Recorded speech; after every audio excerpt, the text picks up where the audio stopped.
இன்றைய நம்முடைய நிகழ்வில் கலந்து கொண்டு நமக்கு தலைமையுரையாற்ற இருக்கின்ற தான் ஸ்ரீ குமரன் அவர்களே, அவர் அப்படி மட்டும் சொன்னா பத்தாது, அரசியல்வாதிகளில் அதிகம் இலக்கியம் தெரிந்த தான் ஸ்ரீ குமரன் அவர்கள் என்று சொன்னால் தான் சரியாக இருக்கும் என்று நினைக்கின்றேன்.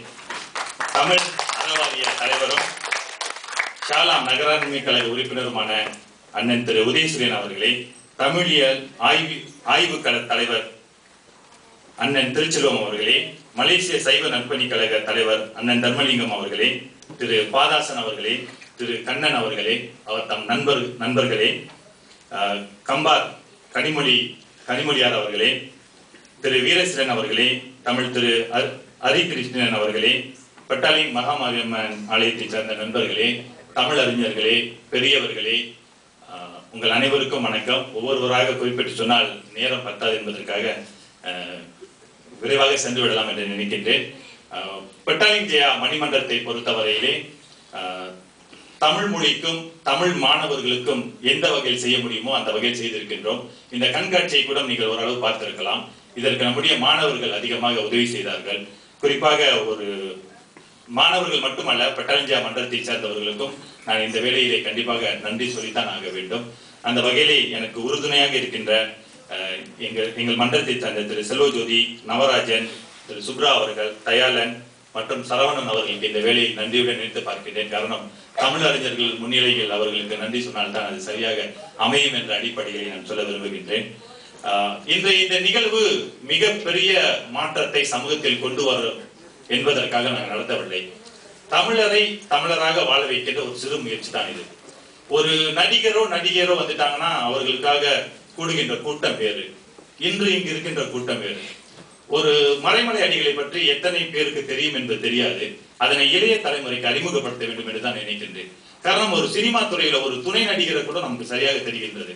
இந்த பாடலுக்கு இவர் இசையமைத்தார், இந்த பாடலில் இந்த தவறை செய்திருக்கின்றார், இந்த துணை நடிகை தான் இந்த நாடகத்தில் நடிச்சாங்க, அவங்க அம்மாவை நடிச்சவங்க தான் இப்ப மகளா நடிக்கின்றாங்க என்பது போன்ற மிக நுண்ணியமான செய்திகள் எல்லாம் நம் மக்களுக்கு தெரிகின்றது. ஆனால் நமக்கு உரமிட்டுக் கொண்டிருக்கின்ற தமிழறிஞர்களை பற்றி தெரியாமல் இருக்கின்றது. அதனை இளைய தலைமுறைக்கு சொல்ல வேண்டும் என்பதற்காகத்தான் இந்த ஒரு ஏற்பாடு. நீங்கள் மறைமலை அடிகளை நாம் ஏன் தேர்வு செய்தோம் என்று கேட்டீர்கள் என்றால், தேவான் பாசரன் புஸ்தகம் என்று ஒன்று இருக்கின்றது. அதை தமிழ்ல சொல்லணும்னா மறைமலை அடிகள் என்று சொல்லலாம். தேவான் பாசரன் புஸ்தகாவை தமிழில் சொல்ல வேண்டும் என்று நினைத்தீர்கள் என்றால் மறைமலை அடிகளை சொல்லலாம். அத்தகைய பணிகளை செய்து அவர் நம்முடைய தூய சைவ நெறிக்கும் தமிழ் நெறிக்கும் அவ்வளவு பங்காற்றி இருக்கின்றார். இவரை போன்றவர்கள் நமக்கு தெரிய வேண்டும். காரணம், இது ஏன் நீங்க இது ஏன் ரொம்ப முக்கியம் நம்முடைய சமூகத்திற்கு என்று நாம் நினைத்தோம் என்றால், ஒரு 100 ஆண்டுகள் ஒரு 200 ஆண்டுகளுக்கு முன்பு பழமையான ஒரு பொருளையே நாம் ரொம்ப பாதுகாப்பாக இன்னும் வைத்திருக்கின்றோம். இது ரொம்ப ஹெரிட்டேஜான ஒரு பொருள், அப்படி பாதுகாக்கணும். அப்ப ஒரு 10,000 ஆண்டு கால வரலாற்றை உடைய இந்த தமிழ் மொழியை எப்படி பாதுகாக்க வேண்டும்? இதனை தொடர்ச்சியா கொண்டு வந்தவங்க யாரு? இப்ப ஒரு மனிதரை ரொம்ப சுலபமா சொல்லிடுறாங்க, மொழி என்பது ஒரு தொடர்பு கருவி மட்டும். மொழி என்பது தொடர்பு கருவி அல்ல. இவ்வளவு நாள் இந்த 10,000 ஆண்டு காலமாக நாம் உள்வாங்கிய செய்தியை வெளிப்படுத்துகின்ற ஒரு கட்டமைப்பு தான் மொழி. அப்படி என்றால் ஒரு அறிவாளியா அல்லது அறிவில் குறைந்தவரா பண்பாளரா என்று தெரிவிப்பது அந்த மொழி, அதிலும் குறிப்பாக தாய்மொழி. ஆகவே இந்த மொழி ஒரு ஊடகம் தான், தொடர்பு கொண்ட கருவி மட்டும்தான். இதற்கு ஏன் இவ்வளவு முக்கியத்துவம் தரீங்க? இதற்கு ஏன் இவ்வளவு செலவு பண்ணி இவ்வளவு நிகழ்ச்சிகள் செய்யறீங்க? என்னிடம் நண்பர் ஒருத்தர் கேட்டாரு, ஒரு தமிழறிஞருக்கு ஏன் இவ்வளவு ஒரு நிகழ்ச்சி செலவு பண்ணி செய்யறீங்க? எனக்கு அது புரியல. ஒரு நடிகை வந்தாங்கன்னா அவங்களை ஒரு 5 நட்சத்திர தங்க வச்சு அவங்களுக்கு அவ்வளவு செலவு பண்ற நீங்க, இவ்வளவு 10,000 ஆண்டு காலமாக நம்முடைய தொன்மத்தின் தொடர்ச்சியை தொடர்ந்து வருகின்ற இவர்களுக்கு செய்யக்கூடாதா என்ற ஒரு அடிப்படையில தான் பட்டாளி மணிமன்றம் இதனை செய்கின்றது. இப்ப நமக்கு தெளிவான சிந்தனைகளை யார் சொல்வது? ஒன்று ஒரு குருமாரை பற்றி கொள்ள வேண்டும் அல்லது ஒரு நூலை பற்றி கொள்ள வேண்டும். இப்பொழுது பல குருமார்கள் சரி கிடையாது. அப்ப நூல் என்பது நமக்கு திருக்குறள் இருக்கின்றது. அப்போ வாழையடி வாழை என்ன திருக்கூட்ட மரபு இருக்கின்றது. அப்ப இந்த திருக்கூட்ட மரபை நம்முடைய இளைய தலைமுறைக்கு அறிமுகப்படுத்தணுமா?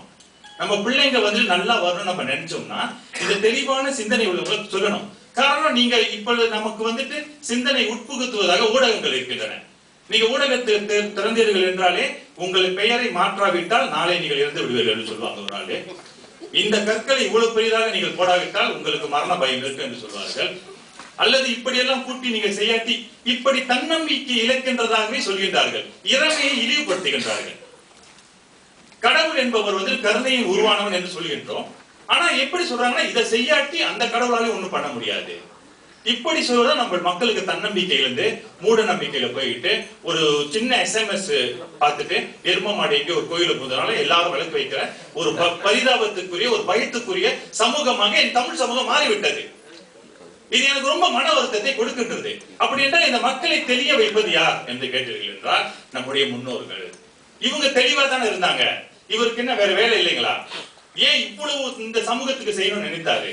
அப்படி என்றால் நமக்கு எடுத்துக்காட்டாக ரோல் மாடலாக இருக்கக்கூடியவர்கள் இவர்கள் தான் என்பதை உணர்ந்து தான் நம்ம இத்தகைய நிகழ்வுகளை சொல்கின்றோம். காரணம் பலருக்கு பல வேலைகள் இருக்கும், படிக்க வேண்டும் என்று நினைப்போம், ஆனா படிக்க மாட்டோம்.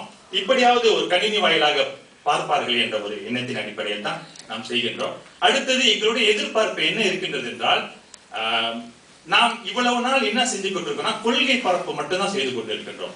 தமிழ் சிறந்த மொழி, தமிழ்ல படிப்பவர்கள் நன்றாக வரலாம், ஆனா இதனை வாழ்க்கையில் நாம் நடைமுறைப்படுத்தவே இல்லை.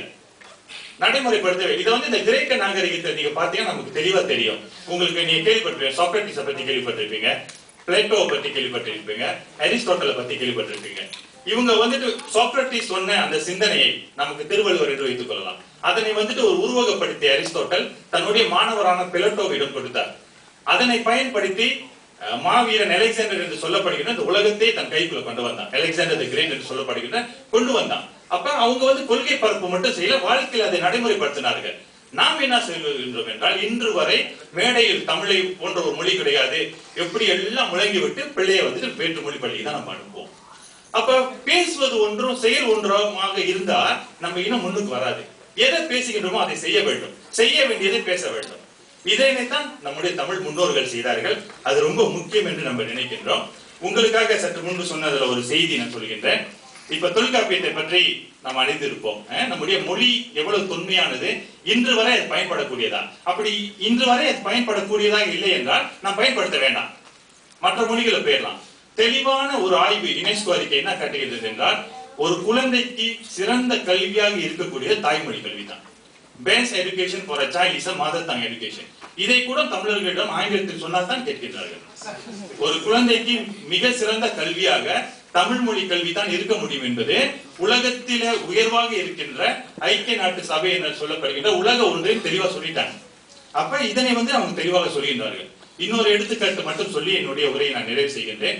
உங்களுக்கு யூனிவர்சிட்டி மலாயா தெரியும். மலாயா பல்கலைக்கழகத்துல லிங்குவிஸ்டிக் ஃபேக்கல்டி என்று ஒரு ஃபேக்கல்டி இருக்கின்றது.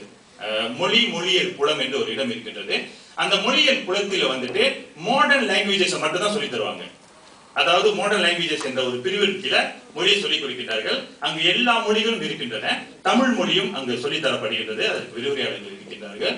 அதுல பாடத்திட்டம் வகுக்கும் பொழுது மற்ற மொழிகளுக்கெல்லாம் புதிய பாடத்திட்டத்தை போட்டாங்க. அந்த பாடத்திட்டம் எப்படி இருக்குன்னு கேட்டீங்கன்னா, ஒரு மொழி வந்துட்டு எப்பொழுது உருவானது, அந்த மொழியின் ஓசைகள் நம் உடலில் எங்கிருந்து எழுகின்றன, ஒரு ஓசையை சொல்லும் போது அந்த ஓசை எங்கு பட்டு, வாயில் பட்டு, மேலனத்தில் பட்டு எங்கு வெளியாகின்றது என்பதை புதிய சிலபஸ் போட்டாங்க. ஆனா தமிழ் மொழிக்கு தொல்காப்பியத்தை முழுமையாக பயன்படுத்தி கொண்டார்கள். அப்படி என்றால் ஒரு 3000 ஆண்டு கால முன்னணியில நம்முடைய தமிழ் மொழி இருந்திருக்கின்றது. இப்ப மற்ற மொழிகள்லாம் புதிதாக சிலபஸ் போடும் பொழுது அன்றைய தொல்காப்பியர் வந்து ஒரு ஓசை எங்கிருந்து எழுகின்றது, இங்கு பட்டு வெளி வரும்போது எத்தகைய ஓசையை கொடுக்கின்றது, இங்கு தடவி வரும் பொழுது எந்த மாதிரி வருகிறது, அதெல்லாம் உச்சரிப்பு மிக மிக முக்கியம் என்று தமிழ் மொழி சொல்கின்றார்கள். அப்ப நீங்க பாத்தீங்கன்னா ஒரு எதிர்காலத்துல ஒரு 3000 ஆண்டு கால ஒரு அட்வான்ஸாக சிந்தித்து நம்முடைய தொல்காப்பியர் அந்த மொழியில் வந்து நம்ம இலக்கணத்தை உருவாக்கி இருக்கின்றார். ரொம்ப அருமையாக இருக்கின்றது. இப்ப நம்ம செய்ய வேண்டியதெல்லாம் இந்த இமோஷனல் இன்டெலிஜென்ஸ் சொல்லுவாங்க தெரியுங்களா, உணர்வு வயப்பட்டு இருக்கின்ற நம்முடைய தமிழ் சமூகம் அறிவு வயப்பட வேண்டும். அப்படிப்பட்டவர்கள் தான் நம்முடைய தமிழ் சான்றோர்கள். இப்ப நாம் என்ன செய்ய வேண்டும், நம்முடைய வாழ்க்கையில் இதை பயன்படுத்த வேண்டும். நான் ஒரு தமிழன், என்னுடைய தனித்தன்மையை நான் பேணுவது எத்தகைய தவறாகும்? சமூகம் உயர்ந்துட்டா மட்டும் இந்திய சமூகம் உயர்ந்தது சொல்றாங்க, யாராவது ஒரு தவறு பண்ணிட்டா மட்டும் இந்த தமிழன்களை இப்படித்தான் சொல்றாங்க. அப்ப நான் வந்துட்டு என்னுடைய தனித்தன்மையை எனக்கு பிடித்திருக்கிறது, என்னோட பண்பாடு எனக்கு பிடிச்சிருக்கின்றது, என்னுடைய கலை பிடித்திருக்கின்றது, என்னுடைய மக்களோட முன்பு செய்த இந்த பண்பாடு எனக்கு ரொம்ப ஏற்புடையதாக இருக்கின்றது. அதை வந்து என்னுடைய அடுத்த தலைமுறைக்கு நான் கொண்டு போகணும்னு சொல்றதுல வந்துட்டு எந்த விதமான வெறியும் இருக்க முடியாது. ஆகவே வந்துட்டு இந்த தமிழ் மொழி என்பதே நமக்கு கிடைத்த மிகப்பெரிய பேரு என்ற அடிப்படையிலே நாம் இயங்க வேண்டும் என்று நான் உங்களை கேட்டுக்கொள்கின்றேன். இன்னொன்று, நமக்கு இருக்கின்ற சில